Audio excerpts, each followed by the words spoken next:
BBA, BCA, BCom computer కోర్సులో 100% placement లభించే ఏకైక డిగ్రీ కాలేజ్ కూకట్పల్లిలోని I3 డిగ్రీ కాలేజ్ 8367215215.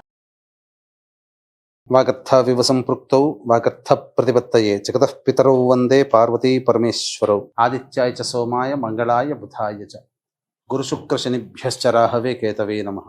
శృంగేరి జగద్గురు పీఠాధిపతులకి కంచి పీఠాధిపతులకి నమస్కారములు తెలియజేసుకుంటూ కార్యక్రమాన్ని ప్రారంభిద్దాం. ద్వాదశ రాశులలో భాగంగా మే 18వ తారీఖు నుంచి 31వ తారీఖు వరకు ఈ 12 రాశుల వారికి ఏ విధంగా ఉండబోతుందో తెలుసుకునే ముందు గ్రహ సంచారం గురించి తెలుసుకుందాం. మేషంలో బుధుడు, వృషభంలో రవి, మిథునంలో గురువు, అలాగే కర్కాటకంలో కుజుడు స్తంభించి ఉండడం.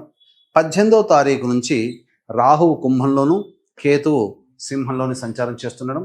మీనరాశిలో శని శుక్రుల యొక్క సంచార ప్రభావం వెరసి చూసినట్లయితే వీక్షించేటువంటి ప్రేక్షకులకి ఒక అద్భుతమైనటువంటి యోగము ఈ మే 18, 19, 20వ తారీఖులో నుంచి చూసుకుంటే రాహుకేతులు అనగా రాహుకేతుల మధ్య మొత్తము సప్తగ్రహాలు బంధింపబడి ఉండడం, కాలసర్పదోష ప్రభావము మే 18వ తారీఖు నుంచి ప్రభావం ప్రారంభమైంది. ఇక ఈ 18వ తారీఖు నుంచే గ్రహమాలికా యోగము 18, 19, 20వ తారీఖులో చూసుకుంటే గ్రహాలన్నీ వరుసగా ఒక రాశిలో ఒక మాలగా ఉండిపోయింది.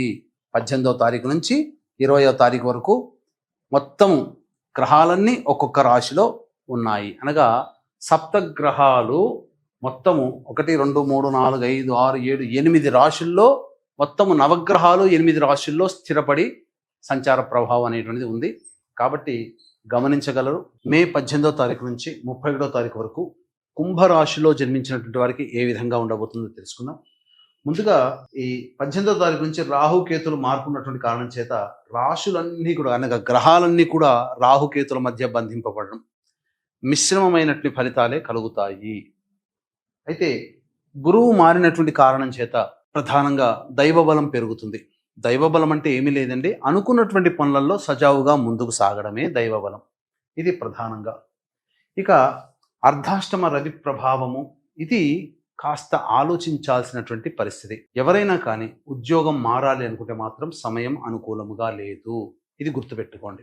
లౌక్యాన్ని ప్రదర్శిస్తూ తగ్గి ఉండి మన పని మనం చేసుకుంటూ ఉండడమే ఈ కుంభరాశిలో జన్మించినటువంటి వాళ్ళు గుర్తుంచుకోవాల్సినటువంటి ప్రధానమైన అంశము. వృత్తి వ్యాపారాల్లో ఎక్కువగా పెట్టుబడులు పెట్టి నష్టపోవడం కంటే ఉన్నటువంటి వాటినే కొనసాగించుకునే ప్రయత్నం చేయండి. ఇక శని మార్పు కారణం చేత కుటుంబంలో చిన్నపాటి కలహాలు పెరగడం కానీ, నోరు పారేసుకోవడం, తద్వారా ఇతరులతో వాగ్వివాదాలు పెరగడం కానీ తరచూ సంభవిస్తాయి. ఇవి సాధారణంగా శని మార్పు వల్ల వచ్చేటువంటిది. అయితే కుజుడు స్తంభించి షష్ఠమ స్థానంలో ఉన్నటువంటి స్థితి చేత ఇది మీకు అనుకూలంగా ఉంటుంది. అంటే ఏ రకమైనటువంటి ప్రభావం ఉంటే మీరు నెగ్గుకొస్తారు అనంటే మొక్కవోని ధైర్యంతో, ఆత్మవిశ్వాసంతో చేపట్టినటువంటి పనిని తుది వరకు పోరాడే ప్రయత్నం చేయండి. ఎందుకంటే ఆ పోరాట పటిమని కుజుడు మీకు కలగచేస్తాడు. తుదకంటూ మీరు ప్రయత్నంలో ఉండండి, ఖచ్చితంగా విజయాన్ని పొందుతారని చెప్పవచ్చు. ఇక బుధుడు అనుకూలంగానే ఉన్నాడు కాబట్టి స్పెక్యులేషన్ రంగంలో ఉన్నటువంటి వాళ్ళకి కానీ, వీటి మీద ఆల్రెడీ పెట్టుబడులు పెట్టినటువంటి మీద ఏదైతే ఆదాయాన్ని మీరు ఎదురు చూస్తుంటారో అది కొంతవరకు మీకు ఆనందాన్ని కలగచేస్తుంది. కొత్త పెట్టుబడుల జోలికి వెళ్లకుండా ఆల్రెడీ పెట్టుబడి పెట్టినటువంటి వాటి మీద ఆశించిన మేర ఫలితాలు మీరు పొందవచ్చు. ఇది మీకు కలగజేసేటువంటి అంశం. ముఖ్యంగా వివాహం కావాల్సినటువంటి అమ్మాయిలకి, అబ్బాయిలకి వివాహ సంబంధాలు కుదిరే అవకాశాలు గోచరమవుతున్నాయి. ఇక సంతానపరమైనటువంటి సమస్యలు తీరుతాయి. ఆనందకరమైనటువంటి వార్త వింటారు దాంపతులు అని చెప్పవచ్చు. ఇక అన్నిటి పరంగా చూసుకున్నట్లయితే ప్రధానంగా వృత్తి ఉద్యోగ వ్యాపారాల్లో జాగ్రత్తలు పాటించడం, దైవబలం అనుకూలంగా ఉండడం చేత సజావుగా సాగిపోతాయి. ఇది ఈ యొక్క కుంభరాశిలో జన్మించినటువంటి వారికి మే 18 నుంచి 31వ తారీఖు వరకు జరిగేటువంటి సాధారణమైనటువంటి మార్పులు. ఇక రోజువారీ దినచర్యలలో భాగంగా ఎలా ఉండబోతుంది, ఆదాయము ఖర్చు ఎలా ఉండబోతుంది అనేటువంటి విషయాన్ని తెలుసుకునే ముందు వీక్షించేటువంటి ప్రేక్షకులకి గమనిక. ఈ నెల 22వ తారీఖు రోజున హనుమత్ జయంతి సందర్భంగా జాతకరీత్యా కలుగు విద్య, వివాహ, ఉద్యోగ, దాంపత్య, అనారోగ్య సమస్యల నివారణకి, అలాగే శని మారినటువంటి కారణం చేత మేష, మిథున, కర్కాటక, సింహ, కన్య, వృశ్చిక, ధనస్సు, కుంభ, మీన రాశిలో జన్మించినటువంటి వారికి దోష పరిహారార్థమై సర్వదోష నివారణ పూజలు హోమాలనేటువంటివి జరిపించి శక్తిపాతము చేయబడినటువంటి శంకరుంగలి మాలని మీకు అందించడం జరుగుతుంది. ఇక ప్రధానంగా చూసుకున్నట్లయితే ఈ సరస్వతీ నదీ పుష్కరాల సందర్భంగా అమావాస్య రోజున ఇరువైపున అనగా భర్త వైపు 3 తరాలు, భార్య వైపు 3 తరాల్లో మరణించిన వారి ఆత్మతృప్తి కోసం బ్రాహ్మణుని కర్తగా పెట్టి పిండ ప్రదాన కార్యక్రమం, తర్పణాది కార్యక్రమాలు జరిపించడం జరుగుతాయి. అలాగే తండ్రి వైపు 6 తరాలు, తల్లి వైపు 3 తరాల్లో కుటుంబంలో ఏవైనా దుర్మరణాలు కనుక ఉన్నా, పిండ ప్రదానాలు చేయలేకపోయినా, 60 సంవత్సరాల లోపల కుటుంబ సభ్యులు ఏ విధంగానైనా చనిపోయినా, ఇవన్నీ కూడా పితృశాప ప్రభావాలు. ఈ శాప ప్రభావాల వలన కుటుంబంలో శుభకార్యాలు జరగవు, అనుకున్నది ఒకటి జరిగేది ఒకటి, పిల్లలు ఎవరికి వారే యమునా తీరే అన్నట్టుగా ఉంటారు. అన్నిటికంటే మించి అన్ని అవకాశాలు దగ్గర దాకా వచ్చి వెనక్కి వెళ్ళిపోతాయి. ఎక్కడ వేసిన గొంగడ అక్కడ అన్నట్టుగా ఉంటుంది. కాబట్టి ఇటువంటి పితృశాపము, స్త్రీ శాపము మరియు సర్పశాప నివృత్తికి కర్ణాటకలోని రుద్రగయ క్షేత్రములో ఈ యొక్క పితృదోష నివారణ కార్యక్రమాలు జరిపించడం జరుగుతుంది. అవకాశం ఉన్న వాళ్ళు కార్యక్రమం తదనంతరం కాంటాక్ట్ చేసి పూర్తి వివరాలు తెలుసుకోవచ్చు.